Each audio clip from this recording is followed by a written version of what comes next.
Oh, Sugar Pine Railroad. You have arrived.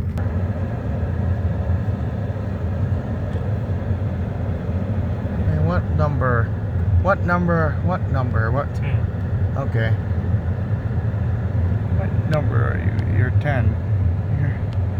You're not one I was looking for.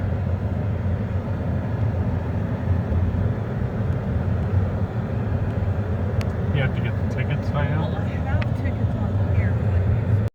And you're going fast, and you run up the hill, and you're copying stuff from that one damn stranger moving from a long time ago. Yes, I just did a Max thing. Yes, I'm wearing the Maxwell hat. Here we are at the Sugar Pine Road. Here's number 10. Oh, sorry.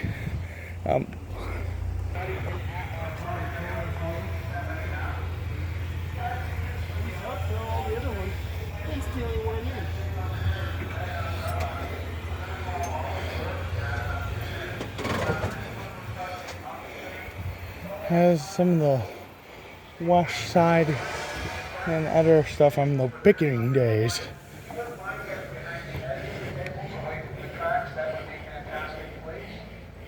got a very, very full train, so I want you guys to keep a couple things in mind. As we board the train, let's make sure we are doing so in a courteous and orderly fashion, not running. Denver and Rio Grande Western boxcar. You have number 15, the one that they like to run. Really difficult to operate. Right here is number 12.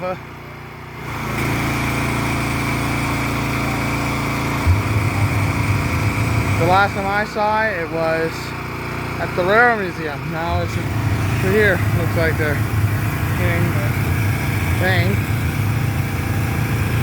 cleaned, or the bottom of it, at the least, cleaned.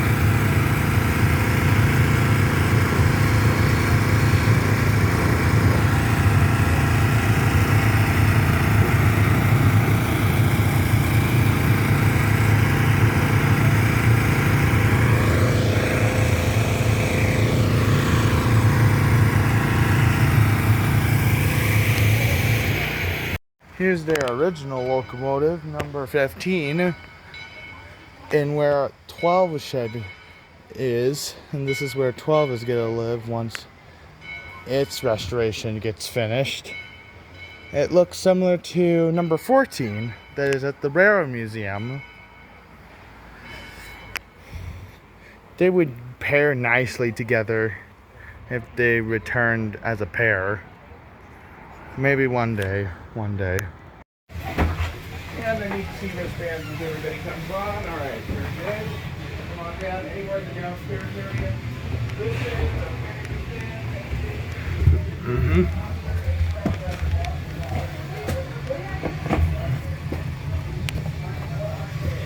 Oh man.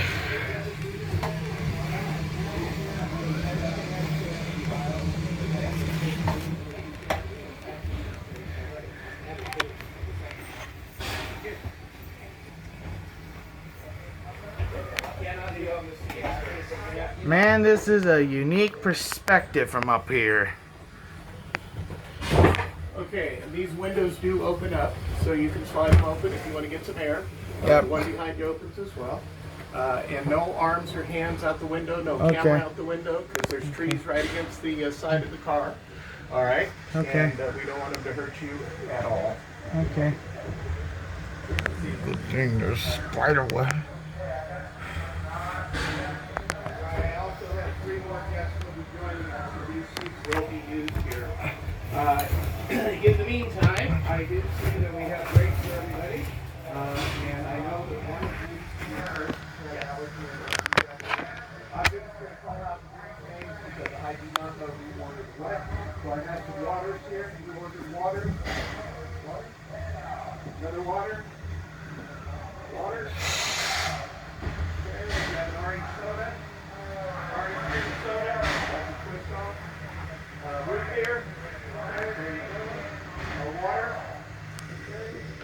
Diet Coke. Diet Coke. Dr. Pepper.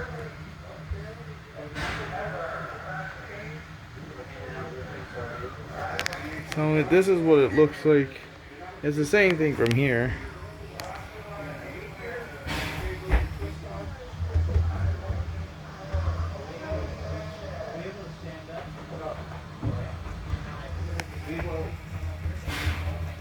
Yeah, you can put it behind. I just can't have her out in the aisleway. And sir, did you order a Diet Coke? I maybe. Well, somebody ordered for you. Diane ordered, so I don't know what she ordered for you. That's the one. I Oh, have okay. left. Thanks, Mom. You're welcome.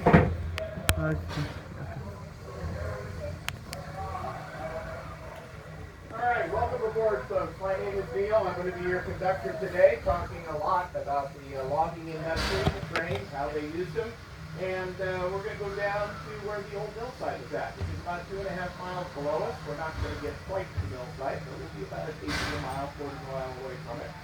Then we'll let you off the train to walk around in the forest for a bit, and then bring you back up. So there's 3 safety rules that I just need to make sure everybody adheres to. First, no arms, hands, heads, cameras out the Yeah, window. there's no way I'm sticking my head out of here. As we go along, they have enough limbs already. They can And my camera. no standing up. What about my kids? All one thing is moving. Don't worry, folks. I got the Backup solution. smoke in the national forest by federal law. So no cigarettes, no lighters, no e-vaping, and no e-cigarettes. All right, so I usually start off by explaining how this train got here. Most people think that the lumber company put it in, and now we're riding it. That's not at all what happened. The lumber company that was here at first was the California Lumber Company. They started right here on this dirt in 1874. They operated here for 25 years. However, they did not use trains because trains were not powerful enough yet to work up in the mountains. So in the old days, when they cut a log down in the forest, they would use mules and oxen to drag that log all the way to the mill to get it cut. Very, very slow, very, very arduous work process. So in 1899, a bunch of investors came here. They knew the industrial age was upon us, and they knew lumber was going to be big money. They bought out the California Lumber Company.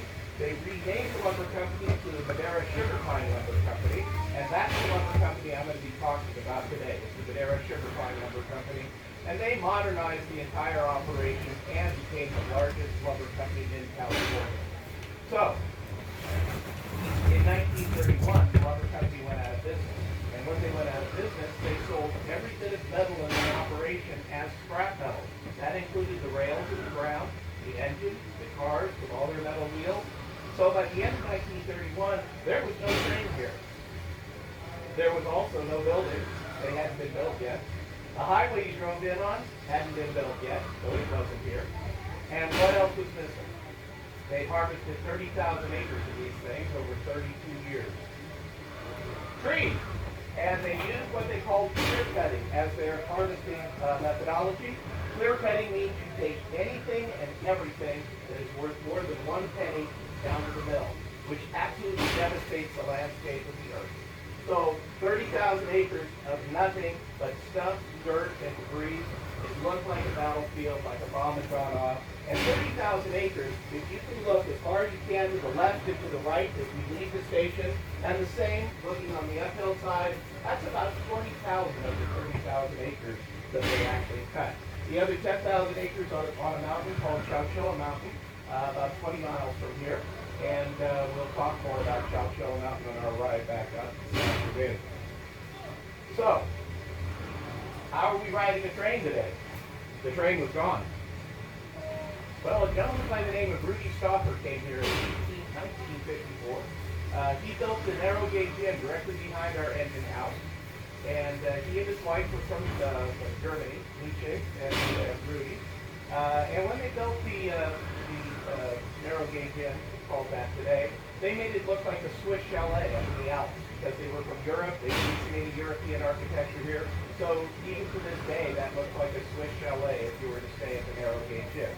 When they opened in 1954, it was called the Swiss Melody Inn.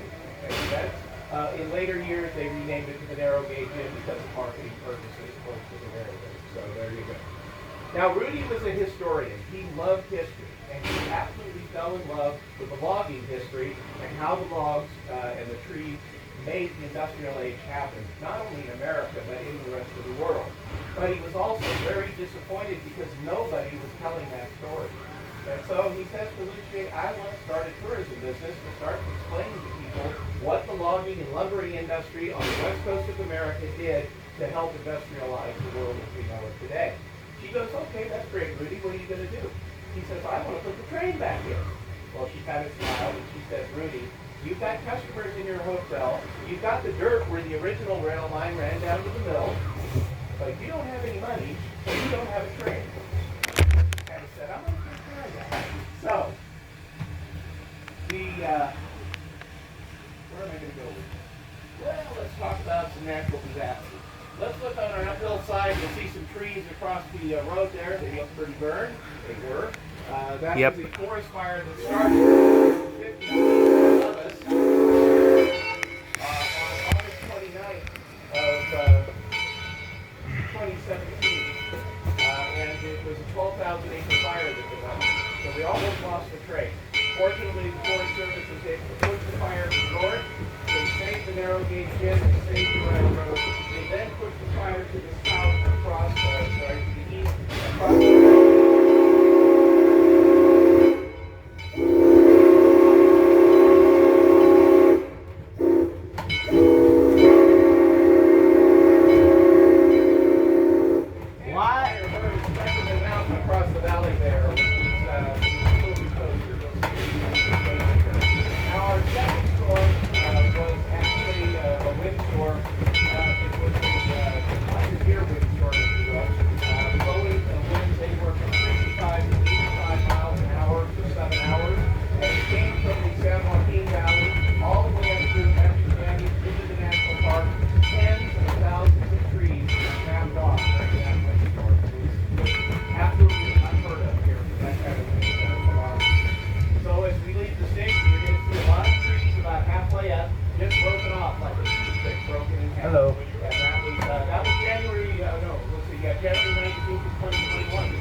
One of them they kept for themselves.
trains anywhere from 18 inches to 24 inches in length. And in the springtime, those pine cones, when they're green, weigh about 5 pounds. So if a squirrel gnaws one off, up at about 200 feet, it's doing 90 miles an hour on the ground. And believe it or not, you're standing underneath the sugar pine and it walks around the head and coming down at that speed, it's game over. And in fact, we have gravestones, obituaries, and other words, if you will, in the history books, stating things like poor John Smith didn't think of a bear or a mountain lion. He was taken away from us by a fall of sugar pine. And people still get hurt by them in this spring. They come up in the mountains, they fall, they can injure pretty bad. Now, there's white fir, the bird that slumber. White fir is never called a white fir by anybody. The common name is more what is settler. I'm going to show you a couple baby white firs in just a moment. They're on the downhill side right here. They'll be right up against the window. We'll see if we can call out what that common name is of that particular tree. Because again, nobody knows.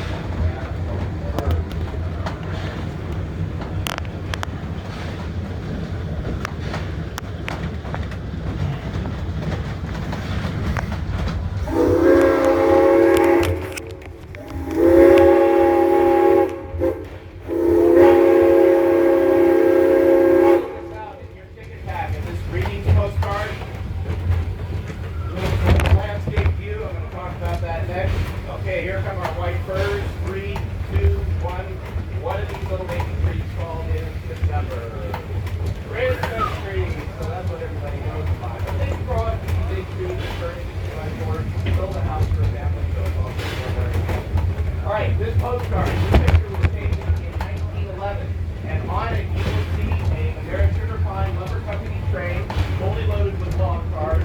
You will also see zero vegetation here, and that's what it looked like for every direction that you could possibly see from where we are traveling today.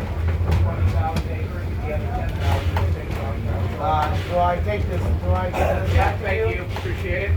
That's amazing. So this curve was dug out by Chinese labor forces in 1908. The lumber company put this line in 1908 and used it as one of their main logging lines going down the hill. So we are sitting on that exact same spot curve with the train. Now the trains that we use here are called narrow gauge. It simply means when you say narrow gauge that the rails are smaller than our national rail gauge standard. This is an example across. So like Southern Pacific, Union Pacific, Santa Fe, all of those railroads use 56.5. Everything's brought in. That's good to work right. They can also hold about 1.5 times the weight of the regular brought by So very, very good for doing that. There's one drawback, however, the gears themselves. They're extremely slow because of those gears. So this engine on a flat surface, wide open throttle, no cars behind it, when you hit the top speed, what might be at this engine, how fast do you think it can go? No cars with it. 30 miles an hour, and here we go. 25, 10, 15 is the answer. So we got down here, 15 miles an hour, and that's nothing behind it. Now put the wall cars, put about 6% grade in the mountain, and they can travel 2 to 4 miles an hour top speed. It takes hours to get a grade down the hill. But this is the tortoise of the logging industry. You all learned the tortoise and the hare story, right? The tortoise always gets to the finish line. These engines, even though they're extremely slow, they're so powerful, they can pretty much get through anything. They rattle over lumber.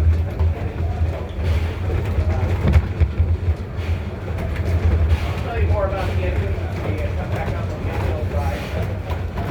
Let's talk a little bit about the road down below us here. I got a dirt road on the downhill side. That dirt road was also a rail line to the Mid-American Sugar Pine Lumber Company. And that rail line was put in 1927. So why this rail line here? Why different time periods? Well, the way they accessed the forest was called hub and spoke. And I want you to think of a wagon wheel so you can kind of visualize what hub and spoke means. So there's 48 wooden spokes on a wagon wheel. The spokes of the wagon wheel represent the rail lines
saw the pretty red basket. We've got a big flat platform, 2 huge long rails underneath for sled rails.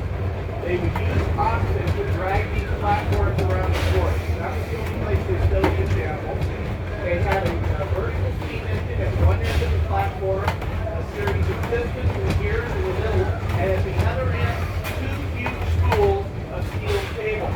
Not clothesline cable like you use at home. I'm talking Bovinier bridge and stuff. Big steel cable. They would drag that cable hundreds to thousands of feet up or down the mountainside, wrap it around the logs where they were being felled, and then drag them up to the tracks to load it onto the train. So they would create a log freeway, if you will, lining up anywhere from 8 to 11 engines along the track with the train, and they would start dragging these logs and the cables going back and forth. Very, very dangerous area, those log freeways.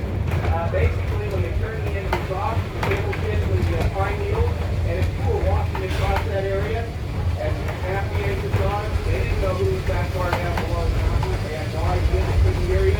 They turn the engines on, the cables snap up about 6 to 8 feet in the air, and then the train goes. So it was pretty tough work. You get credit. Everybody was told to stay away, and some people always said, "Oh, we're going to short cut." What the hell is going on there?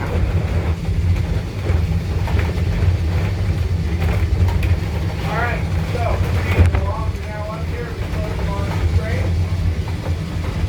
and we're heading down to the mill. There are 2 types of mills. There are rough cut mills, and there are finish cut mills. There are no finish cut mills now. Finish cut mills are down in the flatland. Like justified the hardware. Rough cut mills have plank logs. That's all they do. Here's the log. That's the first plank. Right out on the top. That log is wet and green, very heavy. Each plank is thick and lighter and lighter. All the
It ran out of water, actually.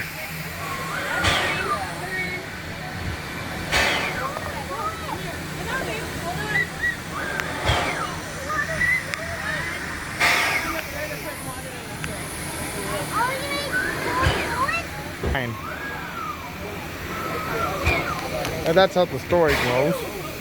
Oh.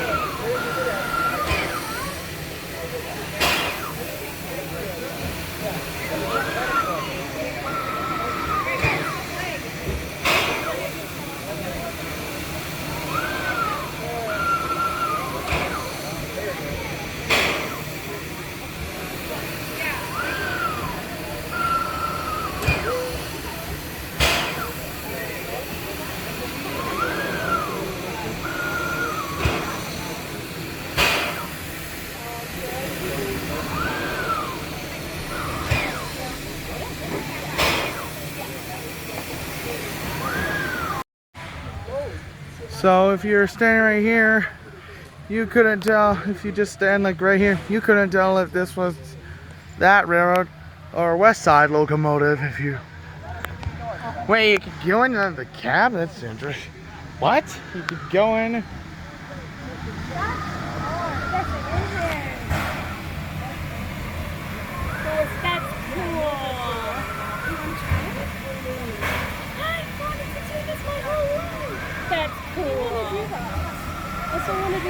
And they got a, and over there they got a cool truck. Welcome aboard number 10's cab. This is what it looks like. Whoa. This chair is a lot unstable than it looks. Huh? This chair is really unstable. Oh, yeah. It's meant to move, though, so you can get comfortable in it. Yeah.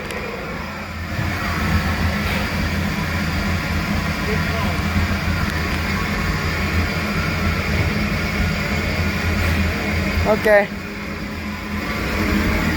Well, thank you for joining us. Thank you. You're welcome. Yes, sir. Just one more look. Okay.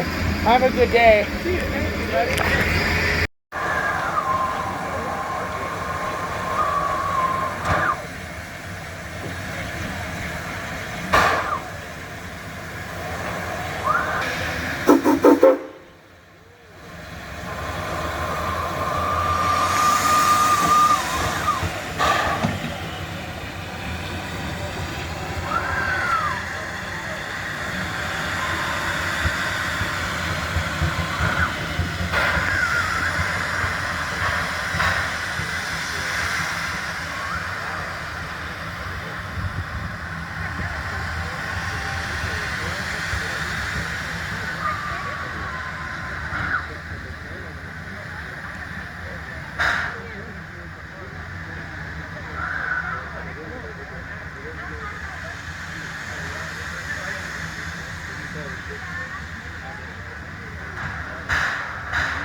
Stop right now.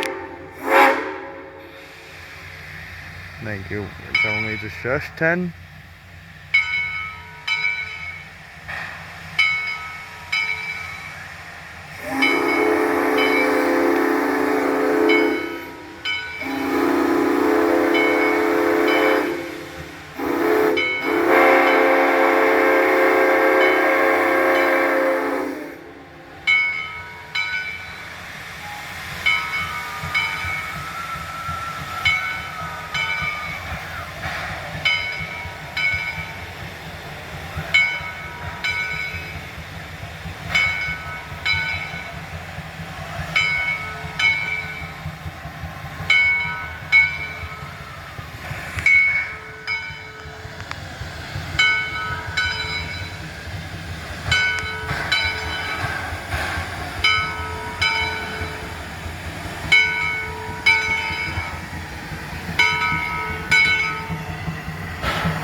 hosting a place called Westside Lumber Company.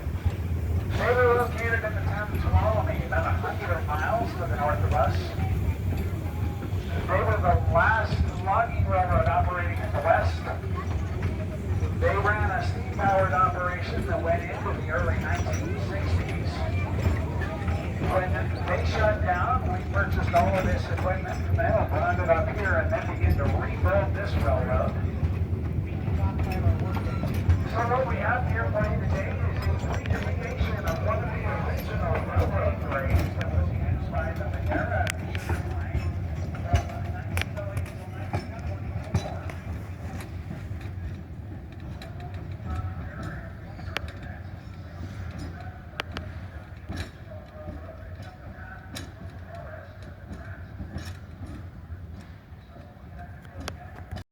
1924. Here is that type of museum. Does the water fountain still work?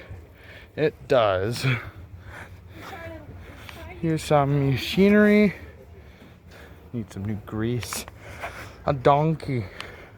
Donkey! We have some of this. This museum. Hello. There must be more. This is the logging railroad on that railroad. And donkeys. That looks like that locomotive. It looks like Chris, or my.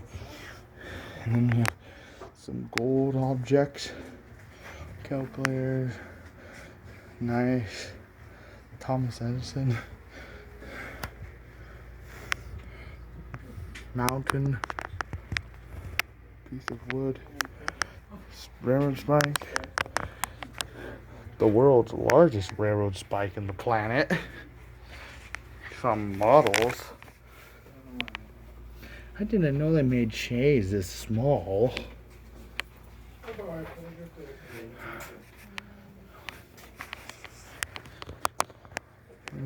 Get some rocks. Can get. Ooh, I could get one of these to one of my friends. You know who you are, Jim. And you can give one of these to Donnie. No smoking. How do you know? No, I'm not a smoker. I have this book. How the hell did this follow me here? Cap, whatever that number is. Headlight off of number 10. Or this might have been the original 10 headlight. And then some weird things. The typewriter thing. Boop, bloop, bloop, bloop, bloop. That's a jack wrench. And then we have the original photo of 10 from like the 80s. Some railroad lamp things and stuff. Kitchen supplies. A kitchen stove. A Betsy. And that's it.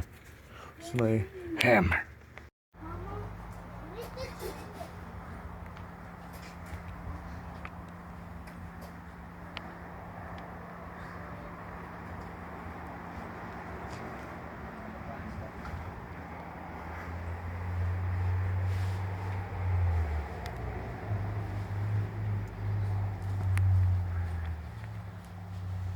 That we went somewhere else, but I'm gonna save that for later.